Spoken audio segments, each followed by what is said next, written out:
Hello and welcome to the channel Jai Ho study. मैं फिर से आज सुबह रिव्यू ऑफिसर और असिस्टेंट रिव्यू ऑफिसर 2021 और शाम को अपर का वीडियो नहीं डाल पा रहा हूँ। कल से ये फिर से प्रॉपर हो जाएंगे। कहीं मैं बाहर हूँ, ये मैं इसलिए बना रहा हूँ क्योंकि मेरे ख्याल से कुछ ना कुछ आता रहना चाहिए ताकि आपको ऐसा ना लगे कि कुछ टूट नहीं होनी चाहिए, मतलब आपको कंटिन्यूटी आपकी बनी रहनी चाहिए। टॉप 10 फैक्ट्स, ना तो इसमें PDF है ना कोई इसमें मतलब नोट्स मैं आपको प्रोवाइड कराने वाला हूँ। आपको इसे सुनना है और आपको ये सुन के याद करना है 10 फैक्ट। सिर्फ सुनिए। देखिए, पहला नंबर फैक्ट पॉलिटी के 10 फैक्ट याद करने हैं आपको। पहला फैक्ट है कि भारत के राष्ट्रपति का चुनाव कितनी बार भी हो सकता है। मतलब एक व्यक्ति भारत के राष्ट्रपति के पद पर कितनी बार भी निर्वाचित होकर पहुंच सकता है। और जब भी मैं निर्वाचन शब्द का प्रयोग करता हूं तो मैं आपको ये बताना चाहता हूं कि भारत के राष्ट्रपति का चुनाव अप्रत्यक्ष रूप से होता है। वो निर्वाचित कैसे होता है? तो उसमें संसद के सभी सदस्य अगर मैं बोल रहा हूँ तो आपके दिमाग में बल पड़ना चाहिए कि सर संसद के सभी सदस्य नहीं, संसद के सभी निर्वाचित सदस्य भाग लेते हैं राष्ट्रपति के इलेक्शन में। ठीक, संसद के सभी निर्वाचित सदस्य, विधानसभाओं के सभी निर्वाचित सदस्य और दिल्ली और पौंडीचेरी की विधानसभाओं के सभी निर्वाचित लोग भाग लेते हैं राष्ट्रपति के चुनाव में। पहला फैक्ट कंप्लीट हो गया।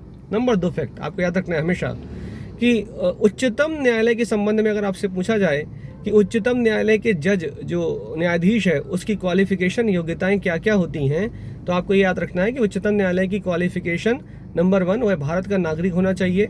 नंबर 2 उसने 5 साल तक किसी उच्च न्यायालय के न्यायाधीश के पद को सुशोभित किया हो, और अथवा नंबर 3 उसने 10 साल तक उच्च न्यायालय के एडवोकेट के रूप में कार्य किया हो, अथवा वह राष्ट्रपति की निगाह में एक एमिनेंट पर्सनालिटी, एमिनेंट ज्यूरिस्ट हो, पर्सनालिटी नहीं एमिनेंट ज्यूरिस्ट हो।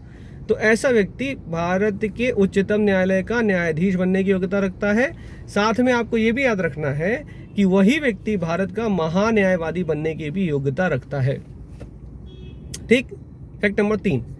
नंबर 3 फैक्ट याद रख लीजिए, वह संस्थाएं जिनका वर्णन संविधान के अनुच्छेदों के अंतर्गत किया गया है, आर्टिकल्स के अंतर्गत किया गया है, वह संवैधानिक संस्थाएं कहलाती हैं। और जिनका वर्णन संविधान के अनुच्छेद के अंतर्गत नहीं किया गया उन्हें असंवैधानिक संस्थाएं कहते हैं। फॉर एग्जाम्पल, नीति आयोग का वर्णन किसी भी अनुच्छेद के अंतर्गत नहीं मिलता, इसलिए यह एक असंवैधानिक संस्था है। अब इसके आगे ये एग्जीक्यूटिव ऑर्डर से आई है, ये कैसी बॉडी है, स्टैट्यूटरी है भी कि नहीं है, वो बात बाद में। लेकिन साथ में याद रखिए, इंटर स्टेट काउंसिल अंतर्राज्यीय परिषद का वर्णन आर्टिकल 263 में संवैधानिक संस्था, अनुच्छेद 280 फाइनेंस कमीशन वित्तीय आयोग संवैधानिक संस्था, अनुच्छेद 324 इलेक्शन कमीशन संवैधानिक संस्था, अनुच्छेद 243 के स्टेट इलेक्शन कमीशन राज्य का निर्वाचन आयोग यह संवैधानिक संस्था, आर्टिकल 243I जिसमें स्टेट फाइनेंस कमीशन राज्य का वित्त आयोग यह एक संवैधानिक संस्था।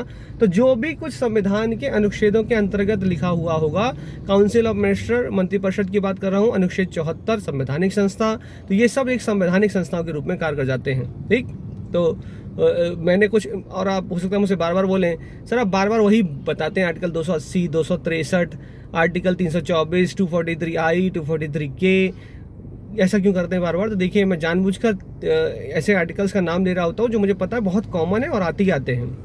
कुछ चीज़ें मैं छोड़ता जा रहा हूँ। फॉर एग्जाम्पल, मैंने आपको अभी यूपीएससी और यूपीपीएससी नहीं बताया, उसका कारण है कि इसको मैं थोड़ा एक्सप्लेन करते हुए बताऊंगा। एक्सप्लेन नहीं, मुश्किल से 10-12 मिनट की क्लास होगी जहां पर आपका यूपीएससी, यूपीपीएससी और सुप्रीम कोर्ट, हाई कोर्ट खत्म हो जाएगा। तो ये मेरे ख्याल से फैक्ट नंबर 3 था जो मैंने आपको बताया।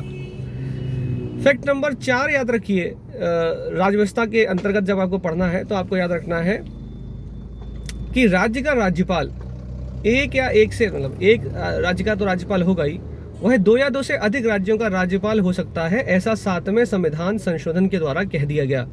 तो संविधान संशोधन कौन सा है? 7वां।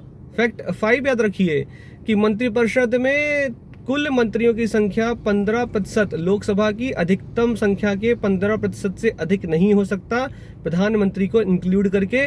और राज्य की विधानसभाओं में मंत्रिपरिषद के अंतर्गत अधिकतम संख्या 15%, विधानसभा की टोटल स्ट्रेंथ का 15% राज्य की मंत्रिपरिषद के अंतर्गत होगा, तथा मिनिमम 12 मिनिस्टर्स तो उस राज्य की मंत्रिपरिषद के अंतर्गत होने ही चाहिए। ठीक, छठा फैक्ट याद रखिए जो बार बार पूछा जाता है, वह ये कि राष्ट्रीय आपातकाल के लिए ये कहा जाएगा कि राष्ट्रीय आपातकाल के अंतर्गत राष्ट्रपति युद्ध, भारी संघर्ष अथवा आर्म्ड रिबेलियन, सैनिक विद्रोह के होने से पूर्व अथवा होने के दौरान राष्ट्रीय आपातकाल की घोषणा कर सकता है। परंतु ये याद रखना है, अगर आपसे ऐसे क्वेश्चन पूछ ले कि अगर किसी राज्य में सैनिक विद्रोह हो गया है, उन दशाओं में उस राज्य में कौन सा आपातकाल लगाया जाएगा, तो आंसर है राष्ट्रीय आपातकाल। इसका मतलब है कि राष्ट्रीय आपातकाल पूरे राष्ट्र पर, किन्हीं राज्यों पर, किसी राज्य पर, किसी राज्य के किन्हीं भागों पर राष्ट्रीय आपातकाल लगाया जा सकता है। ठीक। नंबर 7वां फैक्ट याद रखिए कि राज्य के आपातकाल की जब भी मैं बात करूंगा, अगर मैं प्रेसिडेंट रूल, राष्ट्रपति शासन की बात करूंगा, तो पहला फैक्ट आपको याद रखना है कि आर्टिकल 356 में कहीं पर भी राज्य का आपातकाल ऐसे शब्द का प्रयोग नहीं किया गया। जो प्रयोग किया गया शब्द है वह है राष्ट्रपति शासन, प्रेसिडेंट रूल। ठीक। याद रखिए कि राज्य के आपातकाल को अधिकतम 3 साल तक के लिए बढ़ाया जा सकता है, अधिकतम 3 साल तक के लिए बढ़ाया जा सकता है। उसके अधिक अगर आपको राज्य के आपातकाल बढ़ाना है 3 साल से अधिक, तो संविधान में संशोधन करना पड़ेगा। ठीक।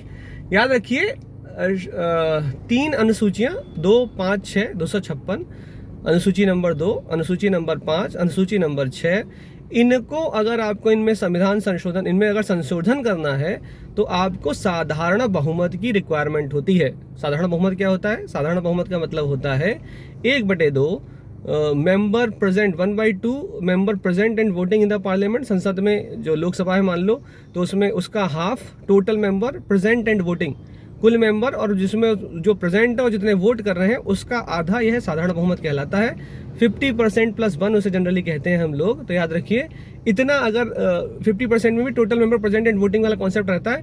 अगर ये समझ में चीज़ ना आए तो टेंशन नहीं लेनी। फिर से साधारण बहुमत, विशेष बहुमत, इफेक्टिव प्रभावी बहुमत, इनमें फ़र्क क्या होता है, एब्सोल्यूट बहुमत, एब्सोल्यूट मेजोरिटी में फ़र्क क्या होता है ये बताऊंगा, तो टेंशन नहीं लेनी है। शब्द बस सुनने हैं। मैं एक्चुअली ऐसी जगह पे खड़ा हूँ जहाँ जाम की संभावना बनी रहती है, इसलिए बार बार मुझे देखना पड़ता है ग्लास में पीछे, कि पता नहीं कुछ आ जाए कि भाई साहब कहाँ गाड़ी खड़ी की आपने। अच्छा, नंबर 8 फैक्ट याद रखिए कि कुछ लोगों का ये बार बार डाउट आ रहा है कि सर लोकसभा के अंतर्गत क्या 2 एंग्लो इंडियंस के नॉमिनेशन को अब नहीं किया जाता। तो देखिए, एक संविधान संशोधन के अंतर्गत अब ऐसा कह दिया गया है कि लोकसभा के अंदर 2 एंग्लो इंडियंस का नॉमिनेशन अब नहीं किया जाएगा। ये आर्टिकल 331 में लिखा हुआ था कि राष्ट्रपति को यह अधिकार है कि अगर उसको ऐसा लगता है कि लोकसभा में आंग्ल भारतीयों का प्रतिनिधित्व अगर सही रूप से नहीं है, प्रभावी रूप में नहीं है जितना होना चाहिए, तो वह 2 लोगों को नॉमिनेट कर सकता है, आंग्ल भारतीयों को। लेकिन यह अब रोक दिया गया है। अब 2 आंग्ल भारतीयों का नॉमिनेशन, मनोनयन राष्ट्रपति लोकसभा के अंदर नहीं करता। ठीक। तो ये मेरे ख्याल से आप आज के 9 फैक्ट बहुत इंपॉर्टेंट प्रभावी फैक्ट है, इनको याद रखिए। इसी प्रकार 10वां फैक्ट कि राष्ट्रपति 12 लोगों को राज्यसभा में मनोनीत करता है। 12 लोगों को राज्यसभा में मनोनीत करने का कार्य राष्ट्रपति के द्वारा किया जाता है। किस आधार पर? लॉस, लिटरेचर, साहित्य, कला, विज्ञान और समाज सेवा, इन आधारों पर 12 लोगों को राष्ट्रपति राज्यसभा में मनोनीत करता है। सचिन तेंदुलकर को राष्ट्रपति ने राज्यसभा में मनोनीत किया था क्योंकि खेल एक कला है। कला के अंतर्गत स्पोर्ट्स क्राइटेरिया, खेल का कोई भी क्राइटेरिया राज्यसभा में मनोनीत होने के लिए नहीं दिया गया। साथ में याद रखिए कि अनुसूची नंबर 10, जिसे हम लोग शेड्यूल नंबर 10 कहते हैं, यह एंटी डिफेक्शन लॉ की बात करता है, जिसके अंतर्गत ये कहा गया कि अगर कोई मनोनीत व्यक्ति अपने मनोनयन के 6 माह के भीतर किसी पार्टी को ज्वाइन कर लेता है तो उस पर डिफेक्शन लॉ, एंटी डिफेक्शन मतलब डिफेक्शन लॉ, दल बदलू कानून का प्रयोग नहीं किया जाएगा। परंतु अगर वह 6 माह के बाद किसी पार्टी को ज्वाइन करता है तो उस पर दल बदलू कानून का प्रयोग कर दिया जाएगा। तो मेरे ख्याल से ये जो लोग पिछले वीडियो लगातार देखते आ रहे हैं उनके लिए तीसरा या चौथा रिवीजन होगा।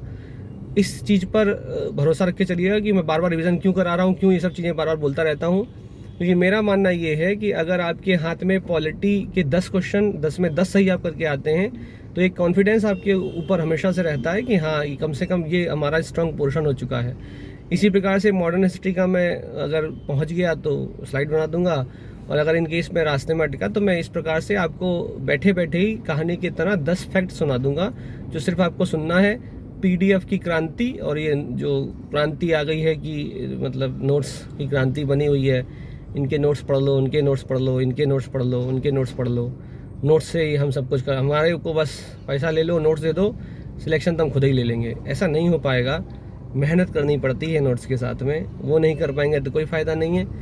तो आज ये नो PDF नो नोट्स के थंबनेल के साथ वीडियो आ रहा है। मुझे पता है कुछ डिसलाइक भी पड़ने वाले हैं कि ये क्या बात हुई, हमें तो PDF चाहिए और नोट्स दिखना चाहिए था, ऐसे कैसे चलेगा। तो अब जैसा था, जिस प्रकार से मैं कर पाया मैंने किया। देखते रहिए। Thank you so much. जय हिंद, जय भारत।